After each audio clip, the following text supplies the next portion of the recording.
Hi everyone. ఈరోజు నేను మీతో ఒక ఇంట్రెస్టింగ్ బుక్ గురించి షేర్ చేసుకోవాలనుకుంటున్నాను. Killing cancer not people, written by Robert G Wright. ఇది పుస్తకానికి 4th ఎడిషన్. ఈ పుస్తకంలో cancer prevention, lifestyle, diet మరి ముఖ్యంగా ఒక చాప్టర్ ఉంది. రచయిత దీన్ని step 3 of the cancer diet, restructured ionised water could save your life అనే చాప్టర్గా వివరించారు. సో దీంట్లో కెంగన్ వాటర్ గురించి వివరించడం జరిగింది క్లియర్గా. సో మనకు కెంగన్ వాటర్ నుంచి ఎన్ని pH వాటర్ వస్తాయి, ఎన్ని రకాల వాటర్ వస్తాయి, 2.5 pH నుండి 11.5 pH వరకు మనకు బాడీకి ఎలా యూజ్ అవుతుంది, ఆ వాటర్ వల్ల మన బాడీ ఎంత హెల్త్ బెనిఫిట్ తీసుకుంటుంది అనేది క్లియర్గా ఉంది. దాంతోపాటు నెగిటివ్ ORP లెవెల్స్ గురించి కూడా మనకు వివరించారు. ఆక్సిడేషన్ రిడక్షన్ పొటెన్షియల్, సో దాని గురించి కూడా క్లియర్గా మనకైతే ఉంది. సో ఇంకొకటి ఏముంది అంటే, డాక్టర్ హిరోమిషినే గారు కొలనోస్కోపీ సహా అభివృద్ధికర్త.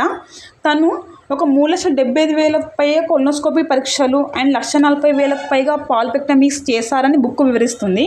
సో అయనైజ్డ్ వాటర్ వల్ల కలిగే లాభాలు ముందు తీసిన వీడియోలు కావచ్చు, తర్వాత తీసిన వీడియోలు కావచ్చు, మనకి ఇంటర్నెట్లో డాక్టర్ హిరోమిషి అని సెర్చ్ చేస్తే మనకు క్లియర్గా చూడొచ్చు అని చెప్తున్నారు.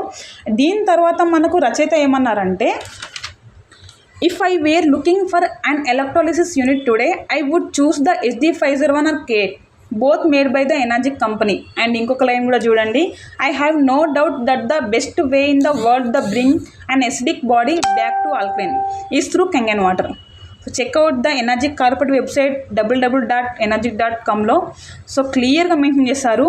అందుకే నాకు ఈ బుక్లో ఇంట్రెస్టింగ్గా అనిపించిన విషయం ఏంటంటే, మనం ప్రతిరోజు తాగే వాటర్ క్వాలిటీ ఉండాలి. సో మీకు వాటర్ గురించి, హైడ్రేషన్, అయనైజ్డ్ వాటర్ టెక్నాలజీ గురించి తెలుసుకోవాలనుకుంటే ప్లీజ్ ఈ బుక్ చదవండి. Thank you so much. ఏమైనా డౌట్ ఉంటే